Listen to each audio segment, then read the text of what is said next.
Okay, everyone. Yay. Hi. All right. Hello. Welcome to Unite Radio episode 2. We made it somehow. We're doing this. We're a little bit late, but we're gonna keep pushing anyway. We'll keep up with the monthly thing at the very least, and hopefully I get this out by the end of the month.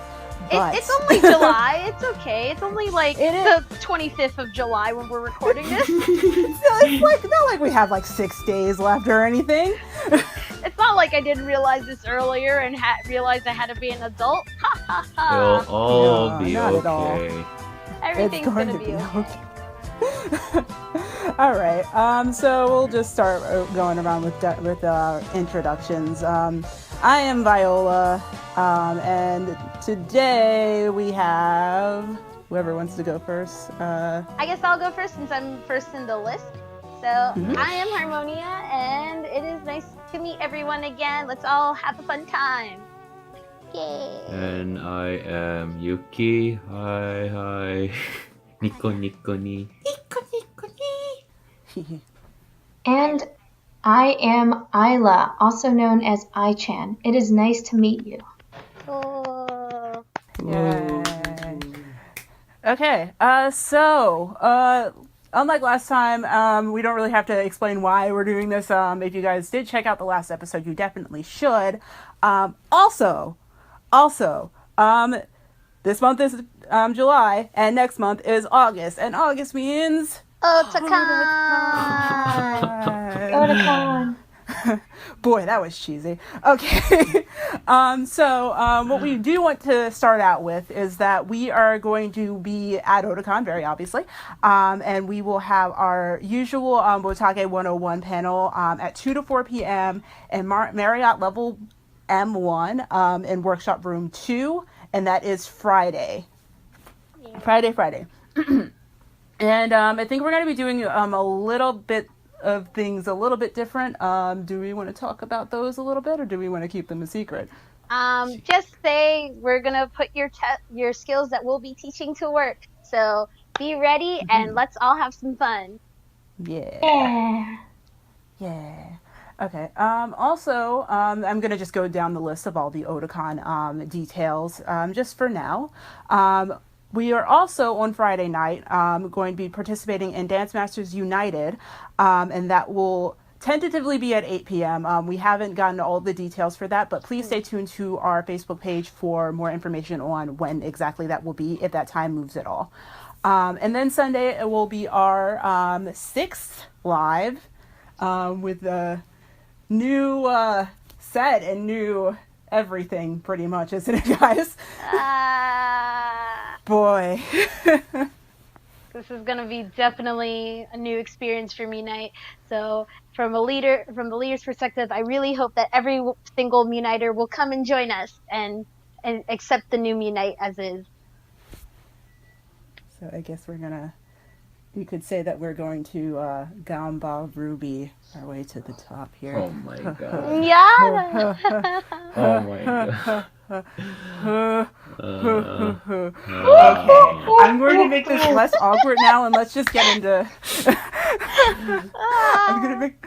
Oh boy. Okay, so I'm going to make this a little bit less awkward now. Let's just get into fandom talk. We have a really big topic this month, which is the aftermath of what we talked about last month, which is Japan Kawaii Live AX and all of that good business.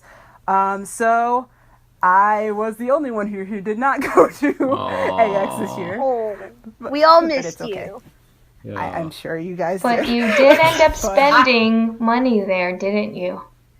Oh, yes, I did end up spending money at AX. Even though I didn't go to AX, I did end up buying a few things, but we're not going to talk about those right this moment. Well, since I didn't go, we can still talk about... You guys can still, I'm pretty much just going to open the floor to you guys to just talk about what happened at Japan Kawaii Live, and all the events surrounding AX. So, So out of the four acts, there were Cinderella Girls, Wake Up Girls, Walkure, and Aqua, of course. Harmonia, Yuki, you guys want to talk about Cinderella Girls a little bit first? Just to Sure. start off, let's just go in order. Okay, so we had Cinderella Girls first, and I think the first song was OP1, wasn't it? First song, I actually do have it up, is Star. Yeah, so it was So, yes. OP1 of the original anime, and I think I was really excited for this performance, this song the most out of their set list. I was like, yeah, this is the song, this is the thing that'll get us hyped. So I was really excited to see them come on stage and perform that live. Yeah, me too. Mm, the good. Otherwise, they also had Yes Party Time. That was really fun to do. Very fun to wota at. There was the ending, which was very strange to hear. I don't think I ever actually heard the ending while watching the entire anime. Um, and then the final song was Onegai Cinderella, which was also a given. As expected, yes. Yeah, it was really kind of expected. Um, Also, Yume Iro Harmony yeah, that was the was ending, in wasn't there. it? Oh yeah, That was the ending. going. Let's see, Star, going, Oh, Yume going Iro was the one I Harmony. was the one I was missing. Oh, going? Yeah. Oh. Yeah. I was I was excited to see them in America for the first time.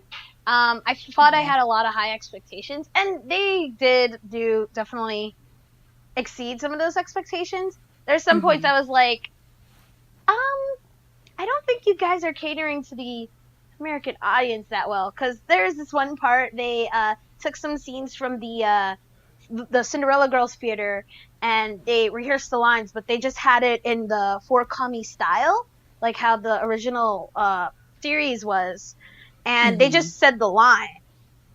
So it's pretty much how they did Cinderella Radio back in the day, which would have been good if the audience spoke Japanese.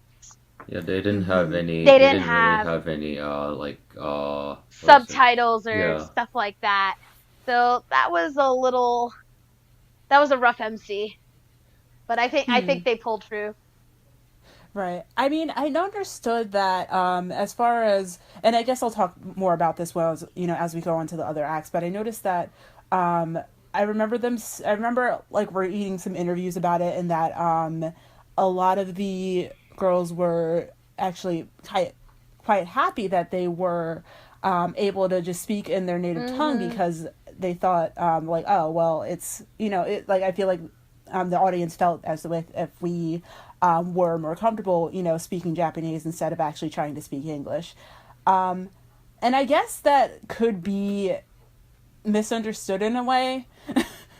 Because yes, I guess in a certain senses we do want to hear them in their characters speak their language, but I guess when it does kind of come to the point where we can't like we kind of have to have a little bit of context, that it kind of doesn't really do that well, if that makes sense. Yeah, I Oh think yeah. I think if it was like them taking the original anime and doing that, that would have worked. But considering they didn't have too many members from the original, it makes sense that they couldn't do that. Like I think out of the original 14, they had Mika.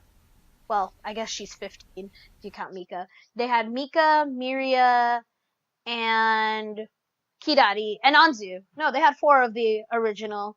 I think the only one who wasn't technically an original was Kanade.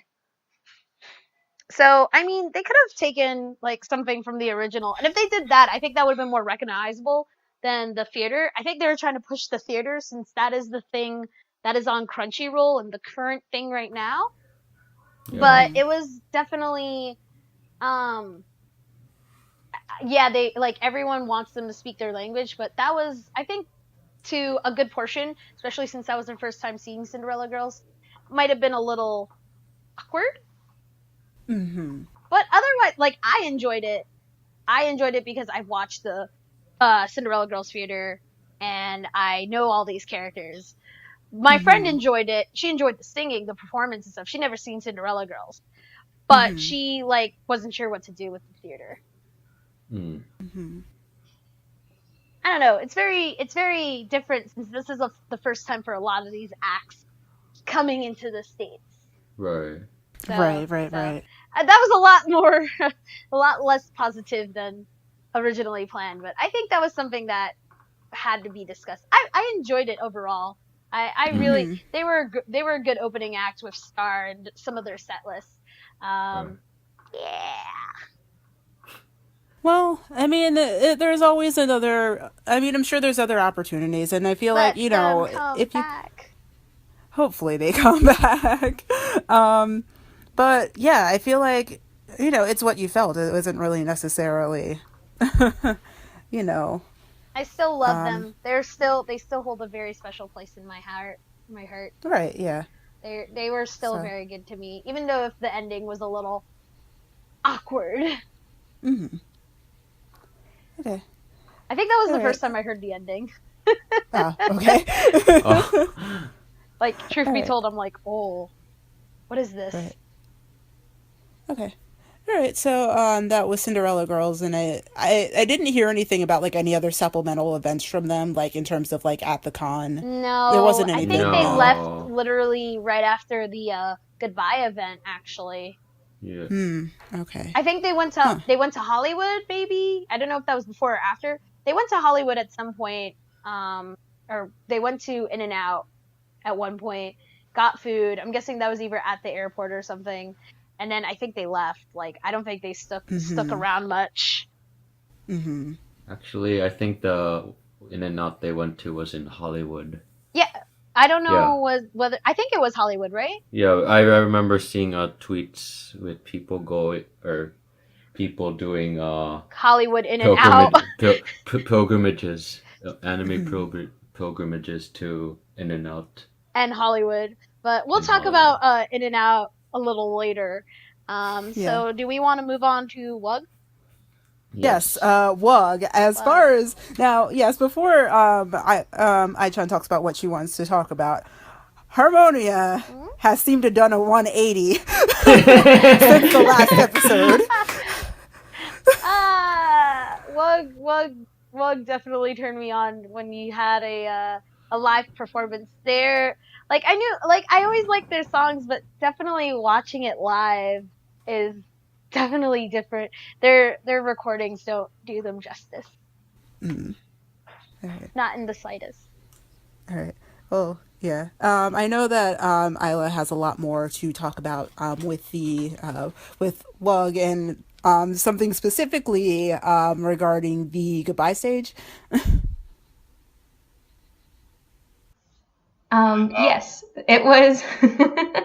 So, I was very excited about Wake Up Girls coming to Anime Expo. So I actually donned one of their uniforms that they wear, and I ended up dressing up as Yopi.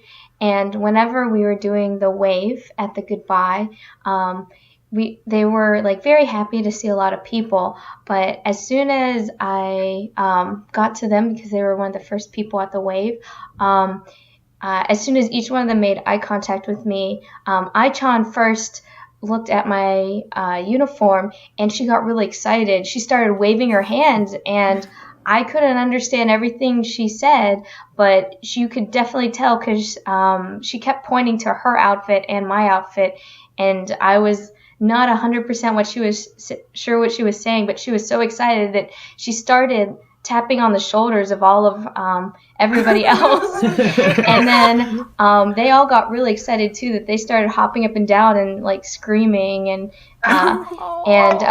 Yopi actually looked at me because I was dressed as her, and she said, "You are me." And I got really excited. I was like, "Yes, I am you!"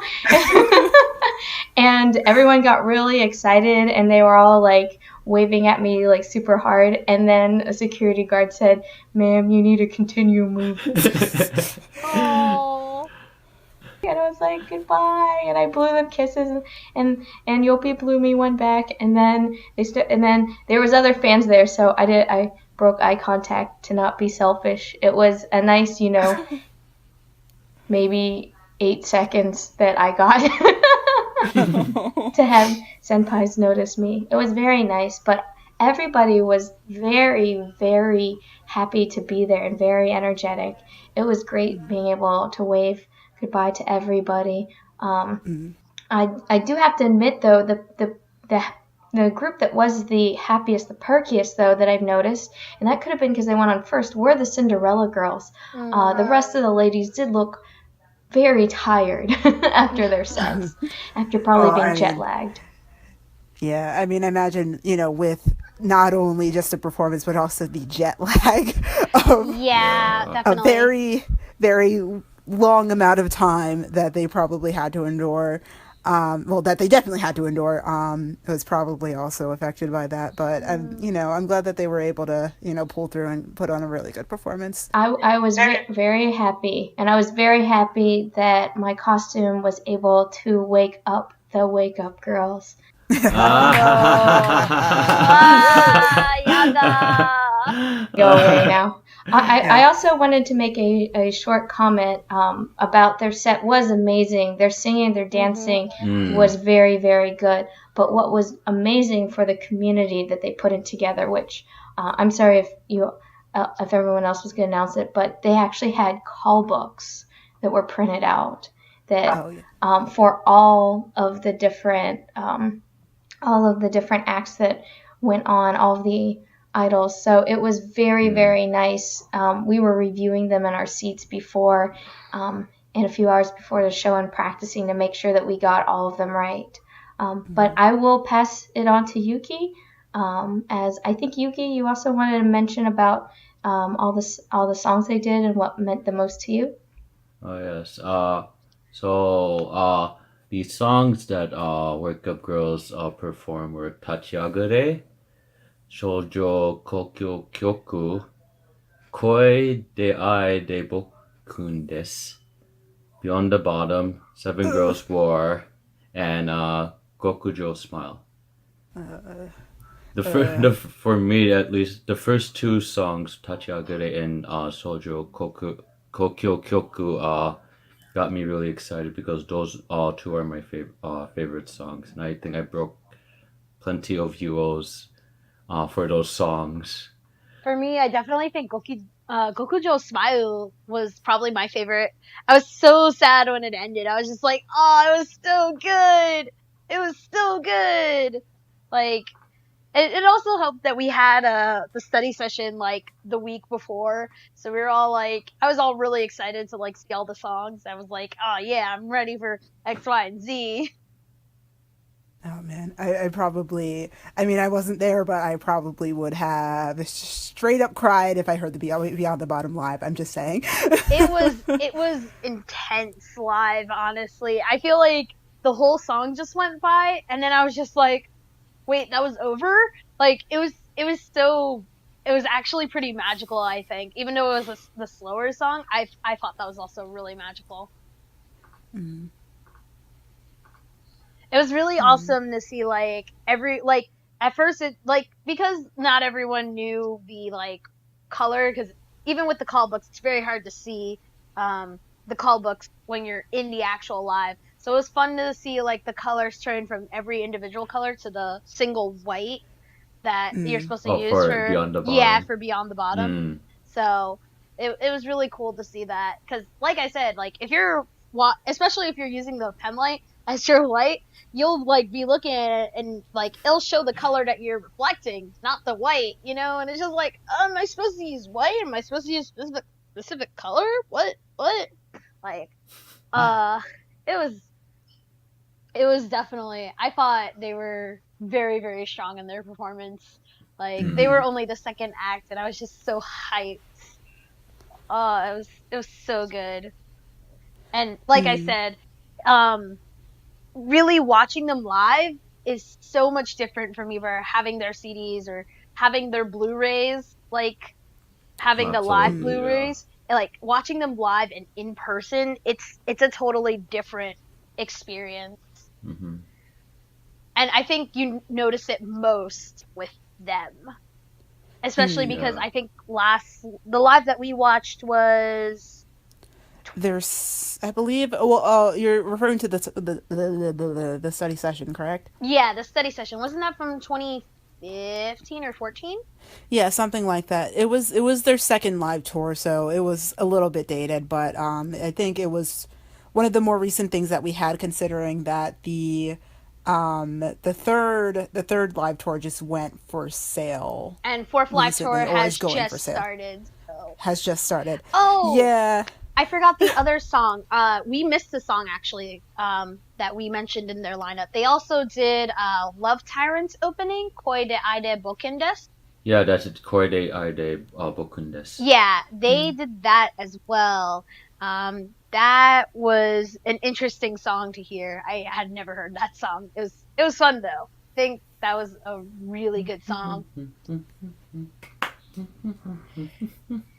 Yeah, if you haven't watched Love Tyrant, I know I haven't. I'm gonna probably start just so I can hear that opening over and over again. If you haven't seen it, it is on Crunchyroll. I believe it is under Love Tyrant. But Wug did the opening theme song, and it was really fun to watch them dance to that. They had a lot of fun too. So, all Oh yeah. right.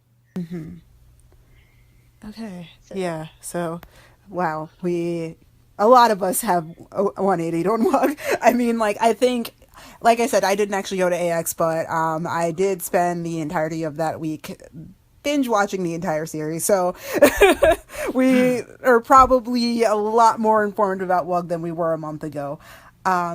So moving on to the next group, which is also another real bombshell in terms of getting people like more into their series, at least as far as I've heard. And that would be Walkure. And Harmonia really, really wants to talk about Walkure. I I can love tell. Valkyrie so much. I have watched Macross Delta since the beginning. I've been a Macross fan since like 2000, like I think it was 2005 maybe, something like that. I watched Macross Frontier since it aired, so it's been a while. I know that. Macross Delta was the latest addition to the Macross franchise. I haven't, even though I say I'm a fan, though I still haven't watched the Macross Frontier movies. I feel shamed, but Delta was definitely different from the past Macrosses, not only in genre of music, but also the format. So instead of having one or two vocalists, they had five vocalists, though they do focus on two specific girls. And that's Juna and Minorin Suzuki, who did come to AX. They were so amazing. Juna is always a freaking vocal powerhouse. So seeing her live in person, my heart was stolen. Even though my heart already belonged to Walkure.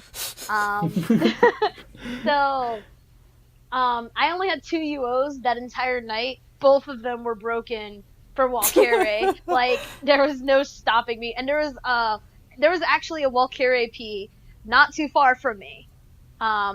Everyone else was like unsure what to do, or they were like just kind of following whoever was next to them. But me and this Walkure P, who was like not too far from me, we went out.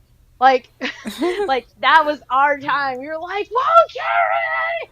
Like, it was funny because like I think we were the ones who got most hyped up in our little section over Walkure. Because okay, so in case you guys didn't know, how the seating kind of worked. So the VIPs who were in the front, I feel like that's where most of the WOTA were. Whoa. Like of everyone, like everyone's WOTAs were more towards the VIP section in the front in all sections there. But like most of the general seating I noticed was either mostly just Aqua biased, or they were going to Aqua because they knew Aqua, but they were open to the other band. So, having someone like right near me who was like someone who wasn't just a Aqua fan, I'm like, a Nakama, please take my hand. We will be the most lit in this section so they notice us. That kind of thing. So, their set list was. I really love their set list, obviously, because I love all their songs. But the thing that stood out to me, and I think also stood out to everyone else in the audience, which kind of got everyone into looking into Valkyrie, was their MC. So their MC was interesting. And this is where we talk about In and Out that we mentioned earlier. So the American stereotype is that the main type of food is hamburgers, right? So of course they went ahead and they were like, yeah, we like hamburgers, and all this other stuff, and talking about America and all that. And then they were like, where can we get some really good hamburgers? So the people down the road from us, from me and Marcel, who I was staying with, the people down the road were like starting to the starters of the chant In and Out. So everyone was starting to chant In and Out, In and Out Burger, which, if you guys aren't from the West Coast, In and Out Burger is a mostly Western Coast burger joint. The burgers are very cheap, and there also is a lot of secret menu stuff that is more popular than the rest of their menu. So Yeah. everybody was like chanting In and Out, In and Out, and they were like, we went to this place that was really, really good. I don't know what it was called, and they had trouble pronouncing it, but like everyone could tell they were actually trying to say In and Out. So they were like, yeah, we actually went there. It was really, really good. And like, I feel like that whole little MC they had there, and also that Mimonin decided to teach everyone how to do the calls for Runepika, I feel like that made them in particular stand out, especially since it was just two of them. That made them stand out, not only to me, but I think everyone else in the audience a lot more than any of the other acts that were there.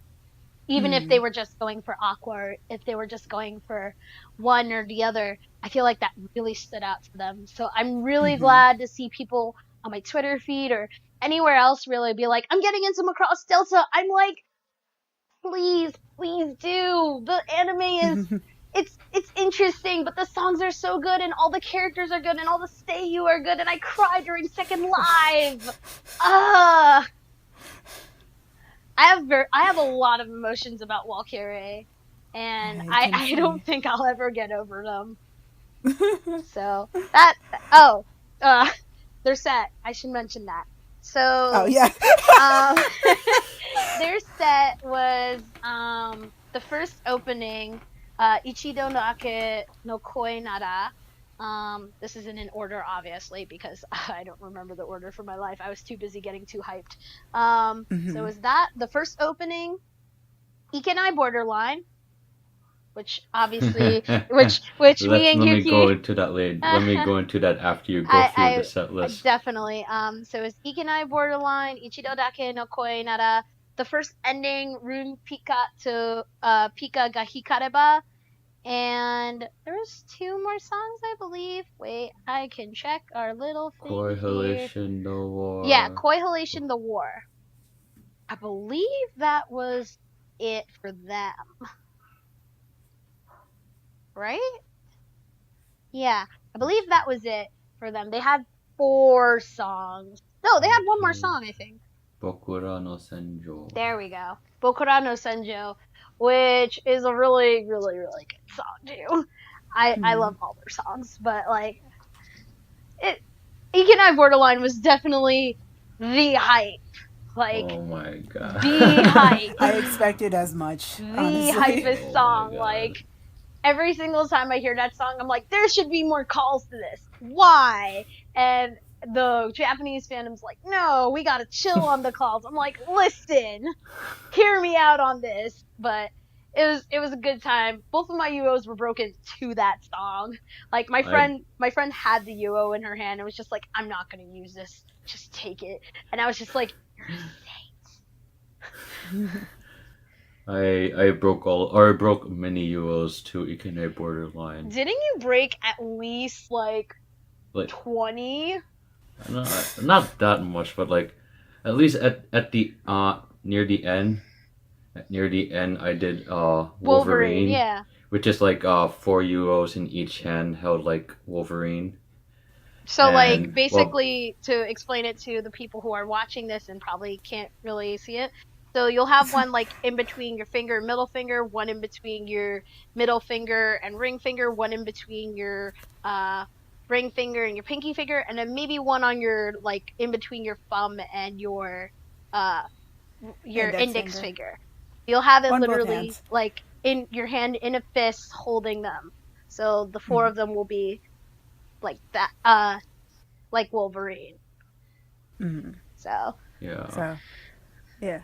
In the process of breaking those jewels, I ended up also breaking other things like my ruby wig tail, one of my Oh, ruby wig oh yeah, tails. the clip broke off. That's right. Yes. I still don't understand how you managed to fix that before food eating saw you, but good work. well, Isla, did you have anything to add on Walkure at all? Or did I just kind of yell a little too I much? mean, hey, dude, you do you. It was a very, very wonderful experience, but we have a lot to cover, so let's move on to Aqua. Yeah, I guess that would be a good transition point to talk Mm, about Aqua. Okay, so very obviously we were going to cover Aqua. mm, So, yeah, what I did hear about the Aqua set is that they were wearing Mirai Ticket. mm. Um, and they performed Kimi Coco and a bunch of other songs I know too. Kimi But you Coco, guys were actually there, so Azura Jumping Heart, Kimi Koko, Koi Koi ni Aqua, Narita, Koi Aqua Mirai Nina Ticket, Target Mirai Ticket, and Yume Kataru Yori Yume Utao, the ending. so opening, ending, first single, second single, and the last song, which is a very safe set list. Very, very safe. But I was very glad because I was able to see the Koi Aqua dance in person. mhm. That was a Yay! Yay. very, very wonderful, heartfelt experience for me and everyone else, especially whenever we would change over our pen lights or king blades or whatever we had to match the colors. Or it was very, very wonderful. Sorry. Mhm. Yeah, sure. Now, Harmonia, you mentioned something about it being a safe set list. So, was there like a song that you would have wanted them to perform, or Mm, anything similar? there was a lot of things I had hoped they would perform. Um, though I mean, like the call book pretty much got that right in the bag as far as what they were gonna perform.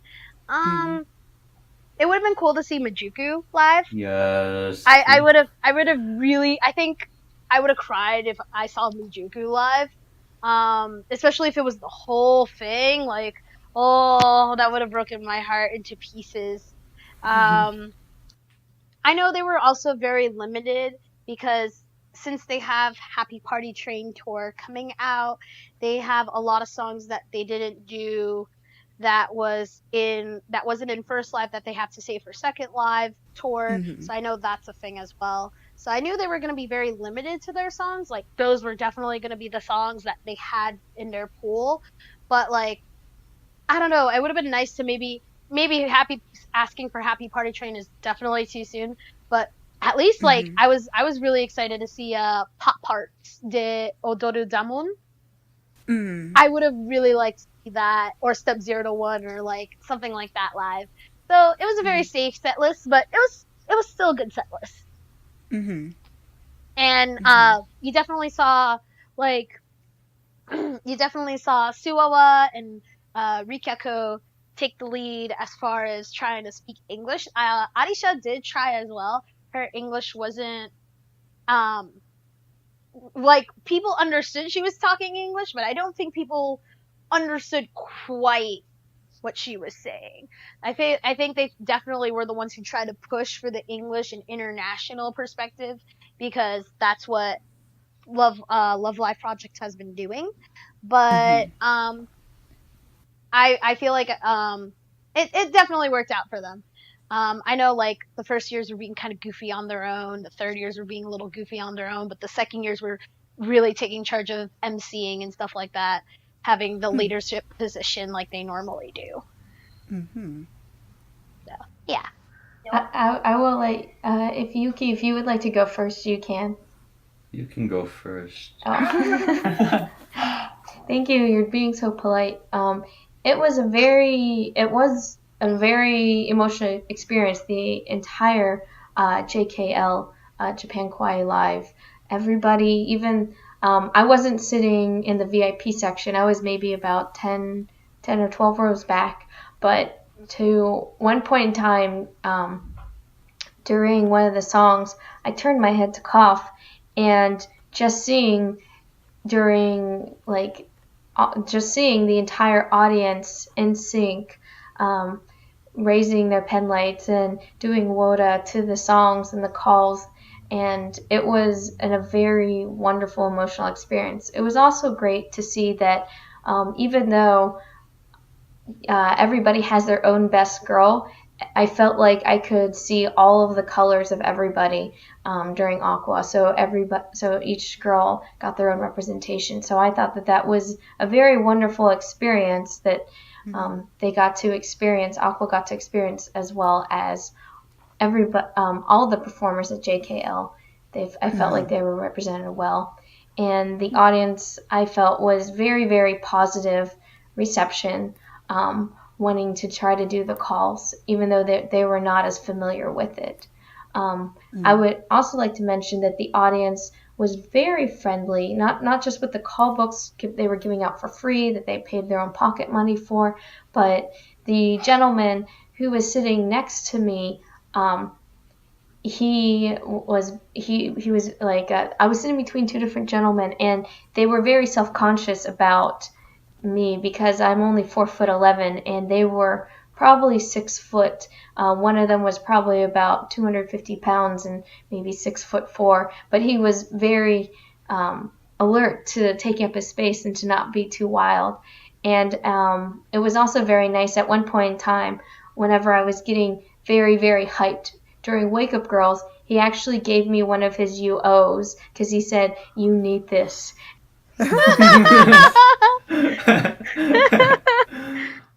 You go get him, girl. I was like, yeah. He also he had a couple more at the end. He also gave me another one for Aqua. So he said that he enjoyed breaking them as well, but he knew that he just saw the look in my eye, and he's like, "You need this more than me." Which was very nice. I will say though, the other gentleman that I went with a couple different friends that I knew. The guy who actually gave me UOs was a complete stranger that I met that night. Oh. The people that I did know, they went through maybe like 75 or 100 UOs like through the entire concert. I'm pretty sure the gentleman, I think I counted, he broke, I think, 3 dozen during Cinderella Girls. Good Lord. That's who he showed up for, and it was I think that our entire section was very, very hyped and very friendly. I know that one of the girls sitting in front of me, she started freaking out because she ran out of batteries, and 4 or 5 people pulled them out of her pocket, and it was a very wonderful experience that they were very friendly. And there were some people who were new that that didn't understand the culture of standing up and sitting down. Their feet was hurting, and other people were offering to get them drinks and kept cheering them on to keep standing up and keep going. And that was nice. Yeah, that's really good to hear. Sorry if I'm going off topic. It was not at all. It was great to see the community. Really, really great to see the community pull together. And I'll pass it on to Yuki, as well as Yuki might share a wonderful experience that she had at the panel as well, maybe? Yeah, just my experience with Aqua in general. I remember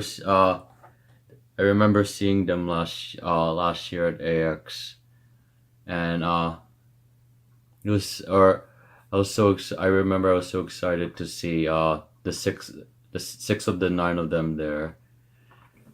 But when seeing them seeing them all nine of them performing was a really amazing experience for me. I mean, I was really hyped for all of the performers, but I was very hyped for Aqua, and I might have squealed once or twice or several times several seeing Aqua. Let's leave it at that. Seeing But Fudidin. yes, but yes, yeah, but as Ai-chan was saying, seeing everyone's energy was really great. Was really amazing it was really amazing to see all of that energy, from everyone, especially from where I was at the near the front. I feel like the middle section had a lot of that energy and a lot of that community. Um, I feel like the side sections there was some there, but at least to me, I felt like I had the one Walkure P, and then a couple of other like people nearby me who I lent my books to so they can just read over the call book. But I feel like a majority of the people around me were just there for Aqua and didn't have the same kind of like culture and stuff like that, the same kind of information that I feel like the middle rows and many of the others around there had. But maybe that was just me. But I mean, I still had like the 1-2 people, like the Walkure P, who I still never got his name, but he definitely made it fun. There was also at one point I thought I was being very inconsiderate, very loud to this one gentleman in front of me because he walked out and left. I wasn't sure if he went to the bathroom, but he came back and he had a pen light. So I'm like, did you just leave to get a pen light, or did you leave to go to the bathroom? Like, I'm genuinely concerned here. But he wasn't. He was like waving it. Like once he came back, he was definitely more enthusiastic. I'm like, what is going through this man's head? I have to know. But I know I was definitely getting more hyped than like a lot of the people around me. Could be because I'm very familiar with the culture. But there was people around me who were like that, but a lot of people were more only like that once Aqua came on. So, it could have been better for my section. I could have been more interesting, but can't have them all join. And I bet this concert really changed it for them, though. Yeah, I have one more thing to say about Aqua. Like Ai-chan, I was also at the was it the goodbye VIP event. Me, Ai-chan, and Kat. And yeah, as you were mentioning earlier, Harms, about the broken tail. I was like scrambling to try to keep it on, and like I just managed to have it like stay on just as You walked past Fudidin? right before I passed by everyone, and then I got so excited like Gambaru being with Fudidin again, like for the second time, since I was able to do that last year also. So that was like I was so amazed, and like I can tell you that Kat was also very excited. Was very like hyped seeing Ai-chan. It was very, very wonderful. I'm a little sad Juna had to miss that since she's only 16 and she had to stop working at 10 o'clock. Oh yeah. Yeah. You know, that was one of those things that like I wasn't even really sure if that really applied overseas, but it does. Wouldn't you know it? The labor laws apparently still are very much in effect over here. and I was very surprised about that myself. Or maybe Yeah. she's also just in the habit of it, so that like once 10 o'clock hits, I bet her manager and her were just like, gotta go. I guess we can't. Okay, that will basically about do it for fandom talk. So let us move on to the next section, which is the Unite Corner, which is where we talk about our experiences in our group and with each other and a lot of other things. Coincidentally enough, it looks like that our Unite Corner is actually also AX experience themed now, and I feel like this is all something that we can all kind of attest to because even though I didn't go this year to AX, I went last year. So, but I think that maybe talking about this year just to start would be a good time to do. So, Yuki, Isla, if you guys want to have the floor for that. If you would like to, you can go first, Yuki. Okay, yeah, I'll go first then. So let me think. 11, 12, 13, 14, 15, 16, 17. This AX was my 7th AX. I've had fun during all of those AXs, but I would say that this year's AX was probably the best of the AXs I've been to so far. This was also This was Kat's first year at AX. I had fun hanging out with Kat. I had fun hanging out with Aichan and everyone else, Harms, and the rest of our group of Wodo friends. It was sad that we had to miss some of the things that Aichan and Harms were able to go to, especially like Bushiro Grand Fest. But even though me and Kat weren't able to go, we were able to have fun in different ways. So what did we do? We mostly, we walked around, and one of the most fun or the most exciting things that we did was meet the creator of Danmachi. Is it wrong to try to pick up girls in a dungeon? Omori Fujino, and it was fun cosplaying as two of the characters from that series, and just seeing him, getting autographs from him, and him being excited with us cosplaying from his series that he wrote. And also it was fun meeting some of the members of WUG, getting their autographs. Thank you, Aichan, for giving us that opportunity. No problem. But yeah, this was a great AX.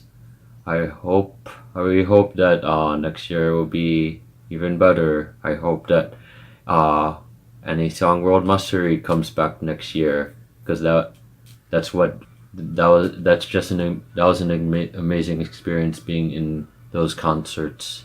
And I just hope that AX and Lantis in general, or any Japanese companies, see how successful Anisong was, and hopefully we can have more of these in AX and also in other places in North America. That's all I have to say. Isla, do you have a favorite part of AX this year, or? Well, the opposite of Yuki is that I have never been to Anime Expo before, so it was a very eye-opening experience joining in on this thing called LineCon. I have been going to conventions for many, many years. I could definitely say I feel comfortable enough. I've already counted them up. I've been to over 100 conventions in my lifetime, starting in the very late 90s. So this was a convention that was very different than any that I've been to. It was very fantastic, though, the number of guests, the large name guests, were great, and the amount of opportunities to get autographs from them were wonderful, including I got to get different things signed by the director for NIS America, and he even drew little printies on my badge. So that was pretty cool, dude. I went and I got to listen to the creator of Final Fantasy, Sakaguchi, as well as the Final Fantasy 12 art directors. And the information they were giving was so amazing and detailed, explaining, oh, in this building it was inspired by, we had a layover for a week in Los Angeles, and this building and this exact location is what we inspired this building after. Like, they were very specific with things. It was very, very cool. And I also got to get Sakaguchi's signature on my Chrono Trigger cartridge, my original SNES one. So that was pretty amazing. Wow. I know. I was so excited and very awesome. I showed him pictures of Antipode's Chrono Trigger picture groups that they did, and he definitely gave thumbs up and said that he really, really liked them. I was donning Yuna at the time, and he was very, very amazed by the way I was able to put it together, only because of my ethnicity matched a little bit of what Yuna's was. So it had the Asian feel, but mixed with European feel. So he was very, he thought it was a very good representation. Also makeup, makeup helps. But all of those opportunities, I don't think I would have been able to have done so much in such a little bit of time if it was not at Anime Expo. I would definitely say the Dealers Hall and the Artist Alley were fantastic. There might be one of the best ones I've ever seen.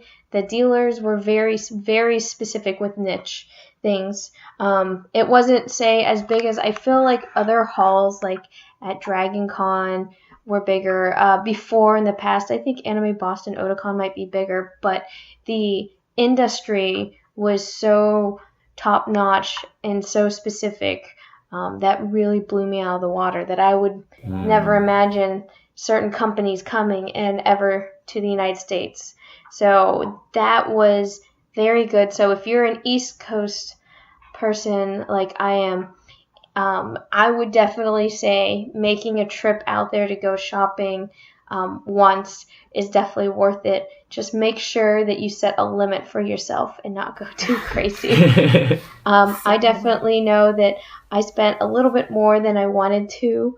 I dropped a lot of money on a Shantae figure because I knew that Matt and Aaron and Christina V, so the creators of Shantae and the voice actress, was coming in, and I had a cosplay that I dressed up as, and I wanted to make sure that I got something very memorable then to sign. So I bought a very, very expensive figure so that they can sign it, and she's sitting very happy right next to my computer. I don't own very many figures. This is a new experience for me, but it was definitely worth it.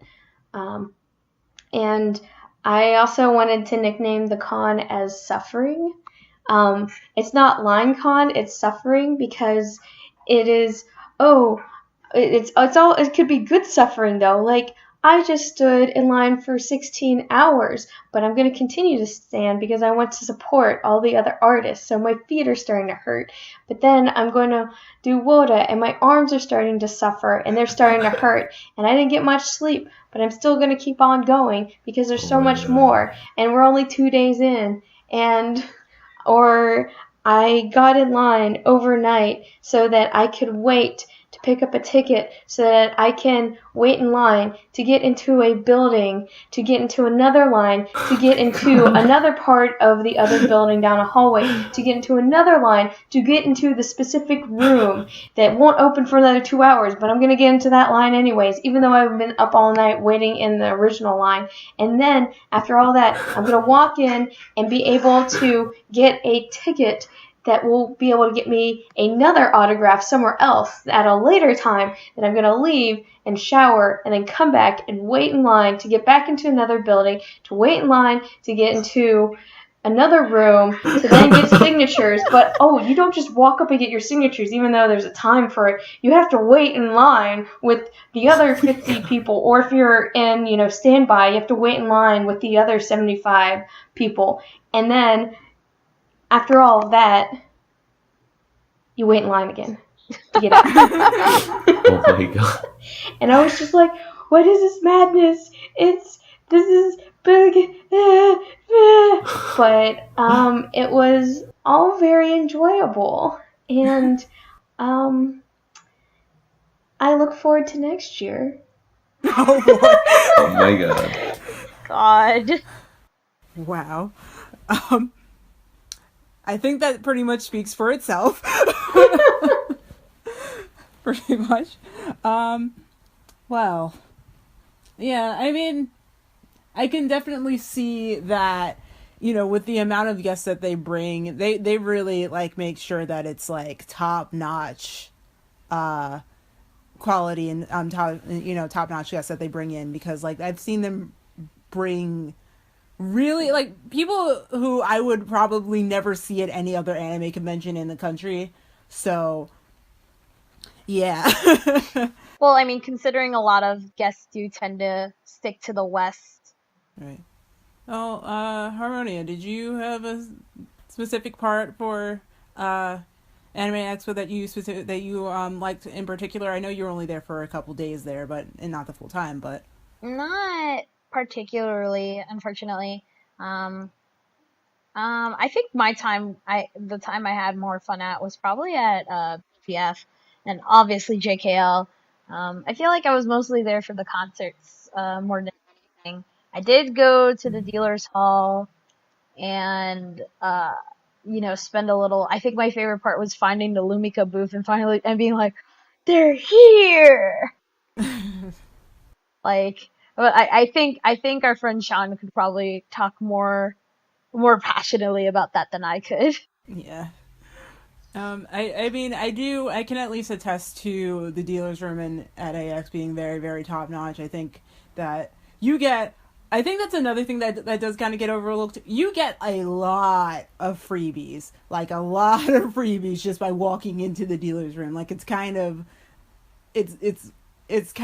like it's not really a shock as much as it is something that I'm not used to, because a lot of the conventions that I go to are nonprofit conventions, as well as maybe just not as big as AX. So it was kind of like something that when I went last year that kind of surprised me, is that they have a lot of free stuff and you can just walk around, and then various booths will just hand you like pamphlets and like little freebies and little keychains and things like that. And like I think last time I got something like, it was a card decks for Vice Schwartz, which I don't play even though I have cards too.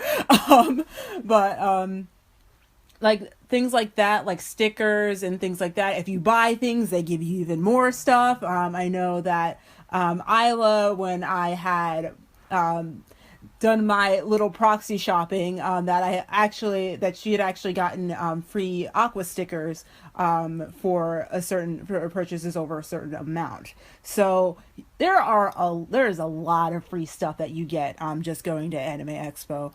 That and the fact that like a lot of things tend to overlap quite a lot. So if you really have to like choose your priorities there, and that can kind of be a little bit of a downfall, but at the same time it's like you wouldn't really get those kinds of experiences at other conventions like it. So yeah. Just to go back for 1 second on the experience, there is one I just realized I could share. As many people who probably know about our activities know, we do dance gatherings. Some of us are in other groups, so they participate as members of other groups. But I went to a very particular gathering. I believe it was on Saturday night, and it was actually a Love Live only dance gathering. And that was definitely interesting because I got to see some of the other people, the other groups, and the other solo people over there. I felt a little lonely, I think, more than anything though, because I just was like, I want to be with the rest of the group. I think a lot of the group at that time was still in JSL, so it was a little like I was like, this is really fun and stuff like that. But at the same time, I felt really like um, I don't really know how to describe it. Kind of lonely, I think, is the best way I can describe it. So I just thought that was something interesting. I really missed you guys. I was like, where are they? And Yeah. it also probably didn't help that there were people who kept like getting into the Maki part. So like instead of like us trying to dance around each other a lot of the time, which I did with some of the other dancers, a lot of the dancers would just stay in that one spot and not try to rotate around, and it was a little awkward there. But Well, I guess it's because we're used to it. I mean, me having been doing dance gatherings for a while, I'm hmm used to staying in one I feel spot. like the people But who were doing dance gatherings there, they're more used to like our kind of style where it's their own performance thing. So, and not like mm, the DMU standard where everyone probably like three people know the same part and you have to make sure you're going around them and still going in this like in different formations so you could all somehow still fill up all the slots. yeah. So, but it was still fun. It just made me very lonely. I feel like most idol things at other conventions I go to always make me lonely for my group. Yeah, it's just that like I think that's the only thing that I like that's like is kind of unfortunate about AX is that like not every one of us can afford to go. So there's usually at least like one or two of us at a time that can go, and so that kind of causes like, well, where's my friends? This is my first con without the friends. What am I I doing? get really lonely So easily too, so I was just like I try to stick with everyone as much as possible, but that didn't work out as well as I had hoped. well, I will admit I met a lot of new friends um, by just hanging out in line with people, and we still like sending each other PMs and stuff like that. But um, I do think maybe one of my most favorite times there was only like 20 minutes left before it closes, and Kat and Yuki told me that there was a room that you can just take photos in, and I was like, I missed oh, this. What is this? So we oh ran yeah. in there and like they showed me around to a few different places, and then we begged the person. I was the last person in for the night before they cleaned it because I begged him saying that I leave on a plane at 4 a.m. Please, can I jump in? And he said, okay, just you, just this once. You have like 2 minutes. So we were counting down, and Kat and Yuki were nice enough to take some photos of me in the ball pit. It was not an hour, it was 2 minutes, but it was Oh, wonderful.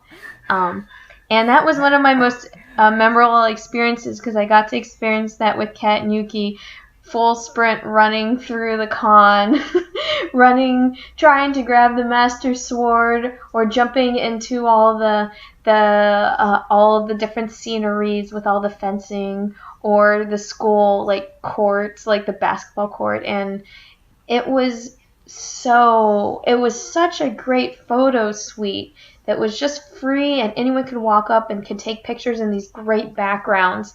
I was dumbfounded how well they were put together. 10 out of 10 would shoot there again. A plus plus plus fast shipping. Oh, are you talking yeah, about in the yeah. The entertainment entertainment center? hall. Yeah. I Yeah. was so Yeah, curious like about that. the entertainment hall is a very interesting it's a very interesting room because in the same room there is the Itashas, there's the the art show and all of that, but there's also all of the gaming, which is interesting. I say that it's interesting for two reasons because a lot of other, I mean, very obviously a lot of other, it's a staple of a lot of other cons that they have, at least a game room, like, you know, whether it's tabletop or video gaming or both, those actually exist. Whereas at AX, the game room and all of that is in there, but it's not the focus of that room. It's you know, it's part of the, it's also like, you know, the photo, like, you know, the photo setup room. It's also you know, all of those other things that I mentioned The before. art gallery as well, I believe, is in there. Yeah. So, and I mean, and that's kind of, and that's really cool, and but it also kind of took away a little bit, I feel like, from the actual gaming portions. But then again, you know, Anime Expo is an anime con; it's not a gaming con. But I feel like, I don't know. I think my only real complaint with how AX is really like run, besides the scheduling thing, because we all know about the scheduling thing, is probably it's really small. But like, I feel like the way that they run the game room was kind of awkward, because I think at one point when I was trying to play a game, because just sit down and play a game, because I was just like, oh well, I'm here, I have time to myself. You had to turn in your badge as collateral if you were going to. I think it was either if you were going to rent a game or rent a controller, and I kind of felt that that was a little bit awkward. Well, one, because I hadn't really had experience with it, and two, like, what if they lose your badge or something? You know. So I don't think I actually like went with it, and if I did, it wasn't for very long. So, I mean, it was a way for them to know that they're going to get their games back, but I also know that a lot of other conventions tend to, you know, chain down their systems, lock them up, you know, make sure that, like, yeah, there's still controllers and everything and stuff like that, but, you know, they're kind of like tied to the actual system as well, even if they, like, you know, are like Wiimotes and all of that stuff. So I don't know. I just found that as something that, like, I kind of personally had a gripe with, but otherwise, you know, convention's great. Go. Go. At least once in your life, go. Make one pilgrimage. Make one. Pilgrimage. I do have a question for everyone, and maybe it was a different experience for me. I felt like, say compared to a con such as KatsuCon, that there were not a lot of very standout cosplays, like very large ones. I felt like it was more casual cosplay. I did not realize how strict the rules were until a couple of weeks before, whenever I was looking up and I was like, oh, you know, 50 or 75% of your fake gun prop has to be like a really bright color, like a fluorescent yellow or green or purple. It couldn't be, like, they were very, very specifics. And I was wondering if everyone else felt the same way, that Anime Expo, there are cosplays there, but there's more casual cosplays versus like something like the really big puffy dresses or some poofy dresses or the elaborate armor. If I had to say anything to that, I'd probably just say it's due to space. Like just point blank, there's so many people at Anime Expo that if you were to wear a puffy dress or something like that, like something that's dragging or anything like that, it is going to get stepped on. It is going to rip. And you either just have to deal with it and let it rip and, you know, just, that's it. That's the end of that cosplay. Or you wear something that's more attached to your body, if you understand what I'm saying. I'll say something. Typically for the bigger cosplays or the more elaborate cosplays, typically from my experience, you would usually see more of them outside or around South Hall near the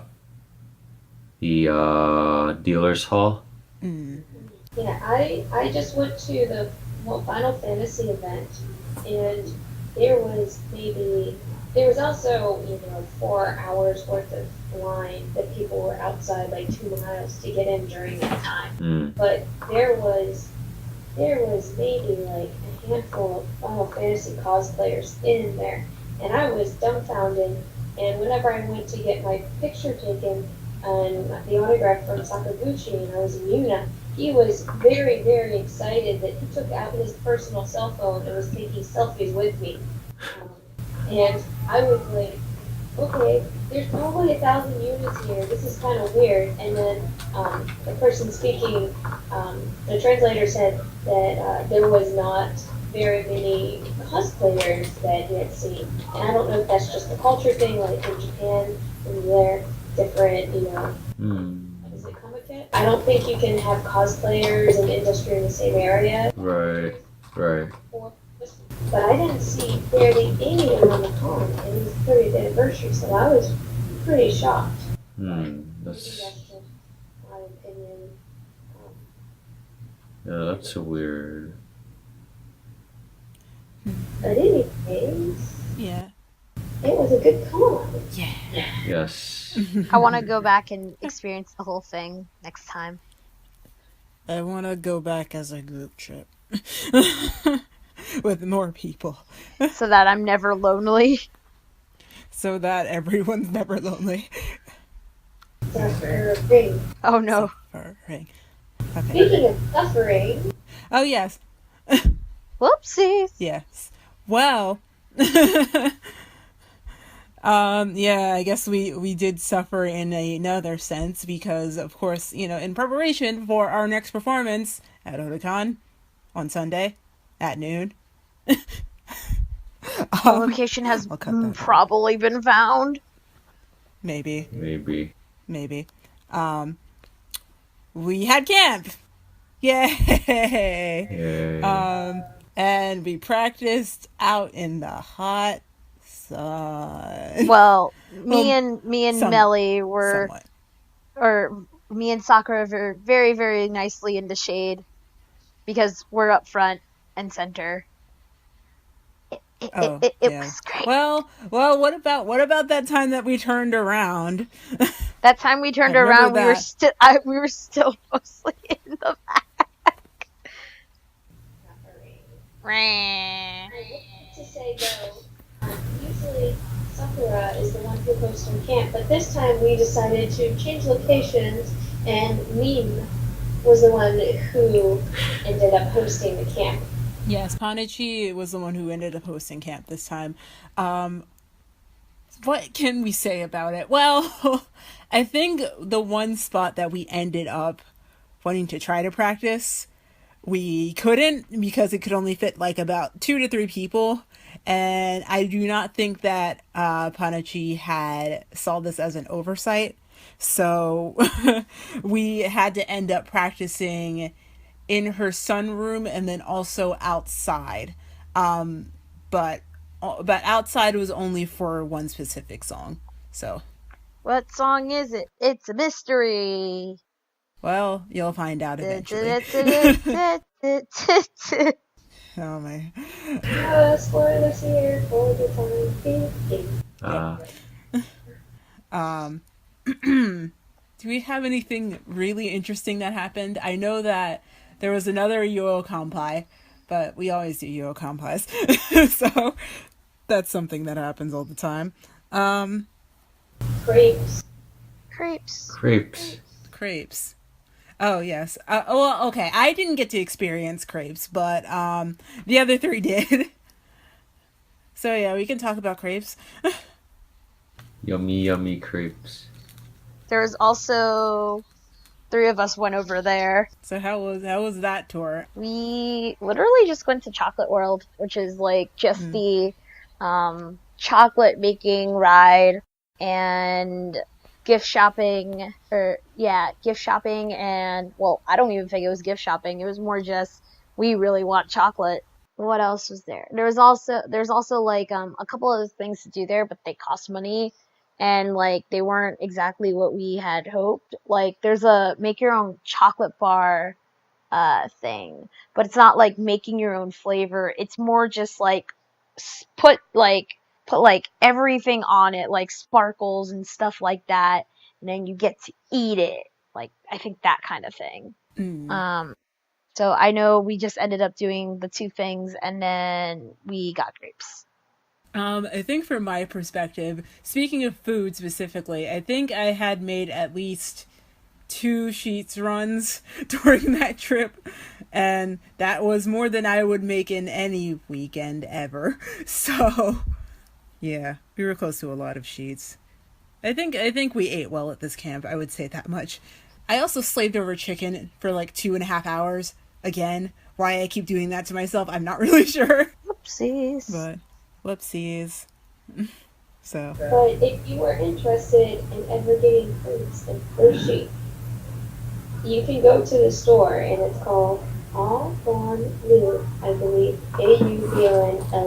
It's very delicious, as well as it is across from Yoga on Chocolate.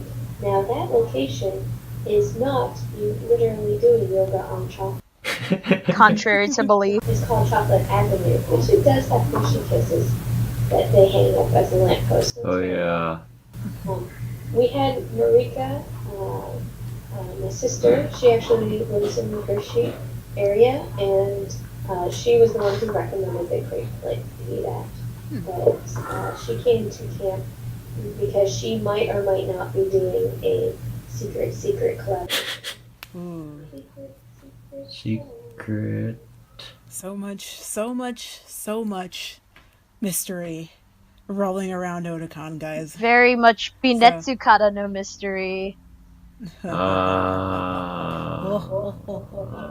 Speaking of which, Viola, why don't you tell us one more time when our events are going to happen? Certainly. So, just as a recap, Friday we have our Wotage panel at 2 to 4 p.m. in Marriott level M1, and that's going to be workshop room 2. I believe we do have an event for that, in which case we have the location of that room circled for you. So if you are looking to attend Wotage 101, please check out that page on our Facebook.